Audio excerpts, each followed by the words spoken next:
I was thinking this week, considering this message, like who are the blessed ones? Who are the ones that our society would say, you know, that person is blessed? Here's my little list. These are people, you know, you might think, yeah, those are the blessed ones. You know, they've got it. They've just been super blessed. And, you know, and maybe that's, I think that's kind of how we talk about who have it going really well, who's got it all together.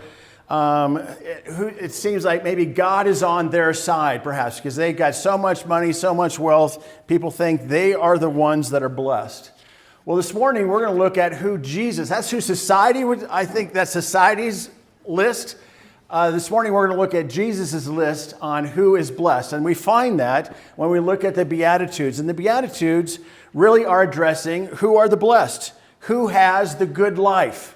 Who are the ones that are enjoying the good life? And then he also addresses, how can I obtain it? That's something that I think we all want to know. I want to have a good life. No one wakes up and says, I hope today is awful. We all wake up and say, I hope today's good, Lord, please. You know, we want a good life. We want a good day. And the question is, how do we obtain it? And Jesus addresses that in the Beatitudes and in the Sermon on the Mount. And that's what we're going to look at this morning. We're going to look at Matthew chapter 5, and this is from the Sermon on the Mount. Let me read it to you. Now, when Jesus saw the crowds, he went up on a mountainside and sat down. This is the way that was taught at that time. They would sit down. His disciples came to him, and he began to teach them. He said, "Blessed are the poor in spirit, for theirs is the kingdom of heaven. Blessed are those who mourn, for they will be comforted. Blessed are the meek, for they will inherit the earth. Blessed are those who hunger and thirst for righteousness, for they will be filled. Blessed are the merciful, for they will be shown mercy. Blessed are the pure in heart, for they will see God. Blessed are the peacemakers, for they will be called children of God. Blessed are those who are persecuted because of righteousness, for theirs is the kingdom of heaven. Blessed are you when people insult you, persecute you, and falsely say all kinds of evil against you because of me. Rejoice and be glad, because great is your reward in heaven. For in the same way they persecuted the prophets who were before you." And then this is the Sermon on the Mount from Matthew. There's also the Sermon on the Plain or the Sermon in the Valley that Luke adds to this. So this is the Beatitudes are something that Jesus taught not just once. Sometimes we want to think, oh, it's just once. No, he also taught it. And Luke is a Sermon in the Valley. It's not on the mountain, so a Sermon on the Valley. And then he adds this in Luke. Jesus says this: "But woe to you who are rich, for you have already received your comfort. Woe to you who are well fed now, for you will go hungry. Woe to you who laugh now, for you will mourn and weep. Woe to you even when someone speaks well of you, for that is how the ancestors treated the false prophets." Anyone feeling a little uncomfortable? Anyone feeling it's like a little hot? Well, that's that's hard. So what is Jesus saying to us? What is his message here? Is Jesus promoting a way into the kingdom, another way? Some would say that Jesus is describing how we enter the kingdom. If you want to be blessed, you do these things. This is how you get into the kingdom. But it certainly appears to be a salvation by works. We know that we are saved by grace, not of works. It looks like, some would see this as this is how you get in. You've got to be this way, and if you do these things, then you're a part of the kingdom. Is that what Jesus is preaching? If so, how could this be called good news? If so, how could this possibly be called good news? Because it's just replacing one form of legalism, the legalism of the Pharisees, and replacing it with a new kind of legalism, a legalism of being poor in spirit, weak, meek, and all these kinds of things, persecuted. It's setting up a whole new form of legalism. One door of legalism is closing, and now another door of legalism is opening. And we might, with that kind of message, then we might say, well, is feeling guilty enough? If that's what Jesus is, can I just pass by feeling guilty? If I read that, I feel guilty.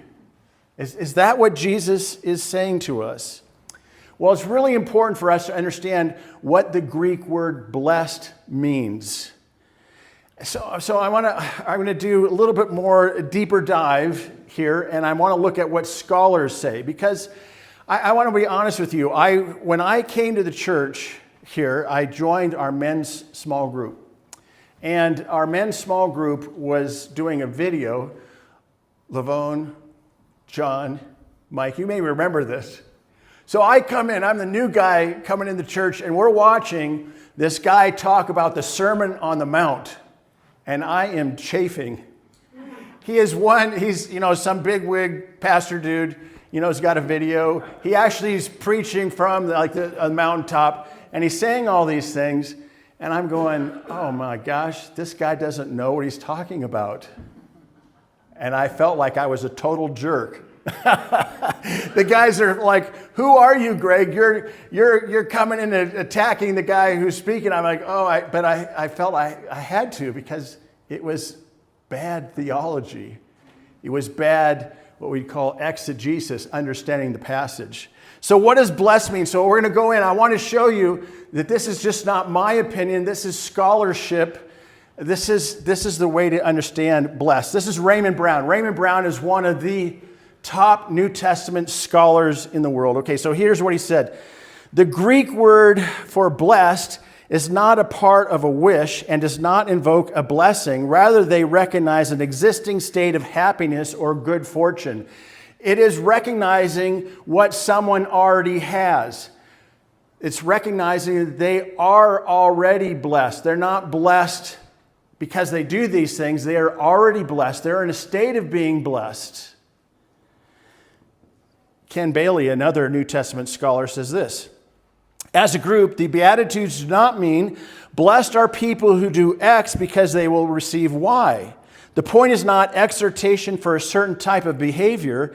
Instead, they should be read with the sense, look at the authentic spirituality and joy of those people who have or will be given X.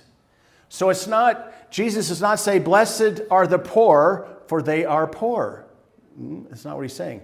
Blessed are the poor in spirit, for theirs is the kingdom. He's talking about a state of being that they already have, not something that they accomplish by doing something. Are you following with me in that? So here's another New Testament scholar. I'm just giving you some scholarship here. In the Sermon on the Mount, the promises attaching, for example, to the so-called Beatitudes must be not regarded as the reward of the spiritual states with which they are respectively connected, nor yet as their result. It is not because a man is poor in spirit that his is the kingdom of heaven, in the sense that the one state will grow into the other, or is its result. Still less is the one the reward of the other. The connecting link in each case, Christ himself, because he has opened the kingdom of heaven to all believers. So what Jesus is not saying is not promoting a new kind of legalism. He's talking about a state of being. So let's take a look back at this again. I want to take another run at it. We're not going to go over the whole thing, but I want you to see this. So now when Jesus saw the crowds, he went up on a mountainside and sat down. His disciples came to him and he began to teach them. He began to teach his disciples. He's referring to his disciples, and then he says, blessed are the poor in spirit, for theirs is the kingdom of heaven. He's talking about a state of being that his disciples, his followers, have. Because they are following him, they are blessed, no matter their state or circumstance. The world would have said his followers were the losers, because they were not the celebrities, the powerful, the well-off, the rich, and that way. They were not those things. These were humble people, and he's pointing out in those that are there listening to him, he's pointing out, you are poor in spirit, but because you're following me, you're blessed. You're blessed. You might be humble and meek, but you're blessed because you're following me. This goes along with what Jesus says, I am the way and the truth and the life. He's not promoting a new kind of legalism. He's saying, when you're following me, you are blessed. No matter what state you are living in, you are blessed if you follow me.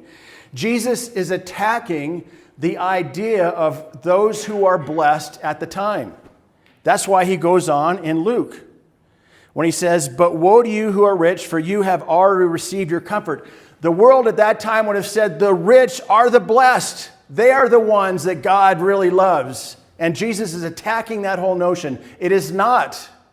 Don't think just because you have a lot of money that you are blessed by God. Not at all.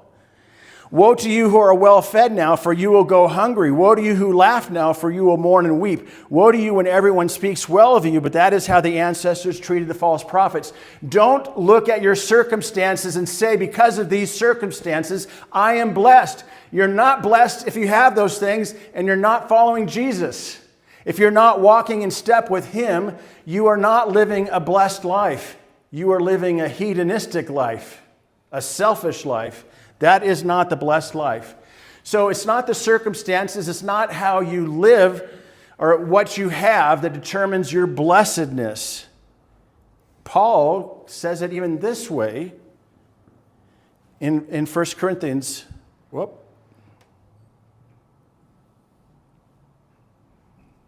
Paul says it this way. If I give all I possess to the poor and give over my body to hardship that I may boast, but do not have love, I gain nothing. Again, this is against this spiritual or this idea of I can save myself by what I do. I'm saved by my works. Paul is saying you're not saved by your works. You can give everything you have. You could be wealthy and you give everything you have, but if you do not have love, it's a waste. If you do not have love, who is love? God is love. If you don't have God, you could give all you have. That doesn't amount. You're not saved by what you do. We're saved by grace. And so what Jesus is attacking is the notion of those who are blessed at the time. And this is what the world at that time would have thought. These are the people that are blessed. The men, the powerful, the wealthy, the deeply religious, the healthy, the strong. Jesus is throwing that upside down and saying, just because you have these things doesn't mean you're blessed. You could be all off, all wrong. And Jesus is attacking this notion of blessedness. And Jesus is saying this, blessed are my followers, the spiritual zeros. Blessed are those that don't know their Bibles. You don't know all the scriptures. Blessed are those, but you're following me. You're going to be blessed. I am the way, the truth, and the life. That's what Jesus is saying. You're blessed when you're following me, when you're learning from me. You are blessed. You're not blessed because you're starting from a low point, okay? He's not advocating that we become spiritual zeros. That's Dallas Willard's words. Dallas says he was poor in spirit. He translates that, the spiritual zeros. They don't know scripture. They don't know theology. He's not saying that's what we should become. Those that mourn, he's talking about, you may be mourning, you may be sad. You have circumstances in your life, death, divorce, loss of job. You could be mourning and sad, but when you're following Jesus, there is, that's not the end of your story. The meek, this is not the people who would have been considered blessed. Now, we are called to be meek, mild, gentle. Those are right, but this is not a prescription for that. This is a description of those that are following Jesus, and when they follow Jesus, they are blessed. It's not a prescription. It is a description of those that are following Jesus. So he's saying, some of you guys, he's looking at his small group of followers, and you're meek. He's recognizing there's not a leader among you. I've assembled some real losers here, but don't worry. You're following me. It's going to be okay. He's just recognizing who we are. And some of them, you hunger and thirst for righteousness. That's good. I'm glad you're with me on this. The merciful. Now, the merciful, again, that would not have been, you'd want those that are taking charge. And those, the merciful are the ones that get taken advantage of. And maybe his disciples have been taken advantage of. It's okay. So peacemakers, again, peacemakers is something that is good. It's talked about in Paul and other places, but he's not saying that's how you enter the kingdom. It is a description of who is there with him. So we could, if we were to, talk about this, if we were to come up with our own blessed be, who we might throw, kind of like throwing the world upside down. The world would think these are the blessed people, and Jesus is saying, no, that's not. It's a different standard. It's about following me. Those who follow me are the ones who are blessed. So we could say this. This could be our own version. Blessed are the persecuted for following Jesus. We could say, blessed are the ugly, the bald, the fat, the old. Blessed are those followers who are flunkouts and dropouts. Blessed are those that have been spit on and sat on. Blessed are the moral disasters and the perverts, the divorced, the lonely, the unemployed, the drug addicts, the convicts, the homeless, the immigrants. We might say that all those people are losers, but if they're following God, if they've turned their life around or following God, they are the ones that are blessed. They are not stuck in that circumstance. Their blessings might not be in this world, but they are to come in the next. Dallas Willard puts it this way. They, Jesus' hearers, had heard an upside-down world being set right side up. The law and the prophets had been twisted around to authorize an oppressive, though religious, social order that put guttering humans, the rich, the educated, the well-born, the popular, the powerful, and so on, in possession of God. Jesus' proclamation clearly dumped them out of their privileged position and raised ordinary people with no human qualifications into divine fellowship with faith in Jesus Christ. The good news of what Jesus is saying is that it's open to everyone. Those that might be well off and those that are not well off, right? Those that are poor and oppressed. They all can come together. We all can be blessed when we become followers of Jesus. Jesus, the way, the truth, and the life. It's open. It's an invitation that we're all invited to. How do you judge yourself by being blessed? I'm blessed because I have this house, I drive this car, I wear these clothes. I know this person. You may have those things, but that doesn't mean you're blessed, not blessed by God.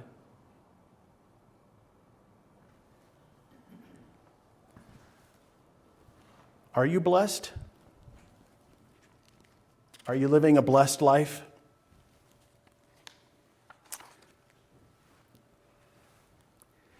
Growing up, you've heard my story. I'll add to it a little bit. My dad being a pastor, I didn't feel very blessed. Because, a pastor's life, they don't have a lot of money, didn't have a lot of things. We would come up here to vacation to see my cousin, because I love my cousin, I love my aunt and uncle who were here, my cousin. But also because that was a cheap way to go. It's a cheap way to, to go, to stay here for winter and to come up here in summer. It's cheap, we could stay with them. So I remember, my house growing up, we had black and white TVs while everyone else had color TVs. So we basically got, if somebody else, we just get their hand-me-downs. That's how we got it, so we'd have black. And when I would go skiing, I'd go skiing up here, skiing all over. I love skiing.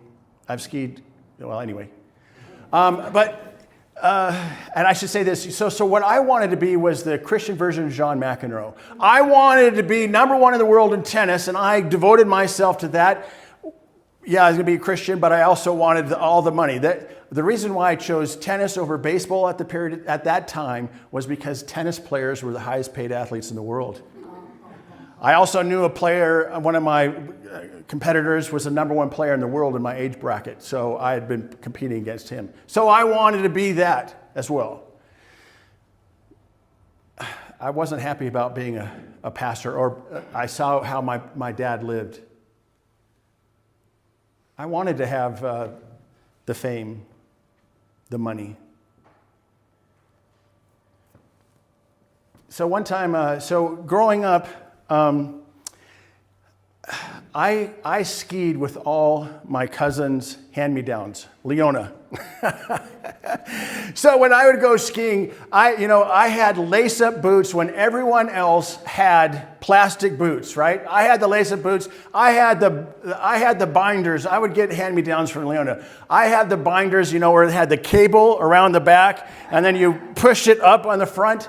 Everyone else had the snap, you step in, those are the ones you're skiing on. So that's what I had.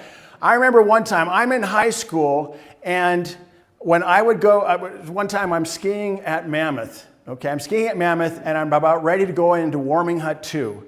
And I put on snow on my boots because I'm wearing lace-up boots. So I'd pack snow on my boots so that no one would see that I'm wearing lace-up boots. Because everyone else is plastic boots, I'm skiing on lace boots. And because I know when I go into Warming Hut 2, my boots and skis are mounted on the lodge. They're mounted on the inside, and I'm like, oh my gosh, I can't believe I'm skiing on this old stuff. And so I'm going in, and I remember, so the snow only lasts a little bit of time in the warm. So by the time I'm leaving, the snow is melted, and there you can see I've got lace-up boots. And I remember one girl, when I'm walking by, she says, "Look, Mom, look at those boots." And I'm like, I'm mortified. I'm mortified that someone's seen my lace-up boots, and I'm just like, I want the plastic boots. I want to be blessed. I'm not blessed because I don't have these. And then, I'm skiing with my dad. We're skiing the Mammoth. And and this is all happened. This is same day. So we're skiing, and we decided to do one more run. And my dad, when we're coming down we're coming down the mountain, and there's this pack of powder snow. And my dad, who's a big guy, bigger than me, taller than me, he says, I haven't skied in any powder today. I'm going to go hit this powder. So he goes down. He wants to hit some powder just in front of the chairlift. So he goes on, and he's skiing into this, and he hits the powder. And once he hits the powder, it just stops. He just stops immediately, and he goes flying forward through the air. And he just does a complete bomb right underneath the chairlift in a pile of powder. And I'm like, oh my gosh, can it get any worse? I've just been called. How could you be wearing these? And I'm skiing with my dad, who just wipes out in front of the chairlift, it's a packed chairlift. And I see my dad struggling to get out. He can't find his skis. He's looking all over. And I'm like, Dad, see you later. I'm going up one more time. And so I'm going on up the chairlift. And as I get on the chairlift, I'm not making this up. The guy who I get on the chairlift with says, "Can you believe that guy down there? Can you believe?" And I'm not saying, yeah, that's my dad. I'm not going to say that's my dad, and he's still struggling. He can't get up. I mean, he's just sinking in the snow. He's trying to find his skis, his poles. I mean, he had a complete yard sale when he hit that powder. I mean, it was just flying, and he's a big guy, and he's just struggling. And I'm like, oh my gosh, I'm just getting on up, and I'm going to ski down, and I'll catch up with him. So I go on up the mountain, and I ski on down, and I kind of wait up there for the top for a while because I'm waiting for him to come down or to come up there, and we'll ski down together. And I'm waiting there and waiting there and waiting there, and it doesn't come. So I decided, okay, it's the end of the day. I've got to ski down. So I ski down, and then I see my dad walking down the mountain with his skis in his hands. And I'm going, Dad, why are you walking down with his skis in your hand? And he says, well, Greg, the soles of my boots are still on the skis. He had completely torn out of his leather boots. And it was so as the soles were on his skis. He was walking down the mountain in socks with the covering of the boot on his feet. And you know what? I love that. I love that. And I'm so, you know what? I used to think that was a terrible thing, how bad. I looked at with a point of joy and gladness and laughter. It's one of the, if I'm ever having a down moment, I just have to think about that. I just have to think about that. And I realized too, my dad had it right. My dad had it right. The blessed life is the shepherded life. It's a life of following after Jesus. We read Psalm 23, the Lord is my shepherd. I have everything I need. He leads me to green pastures and gentle waters. He restores my soul. He walks with me through the darkest valleys, the valleys of the shadow of death, and I will fear no evil. You prepare a table before me in the presence of my enemies. You anoint my head with oil. Surely my cup will overflow all the days of my life. And you will prepare a house for me, or I will dwell in the house of the Lord forever. That is the good life. The shepherded life is the good life. It's not having all those things. It's following Jesus. And I want to be that kind of person. Those are the people that God blesses. I hope you'll join me in that.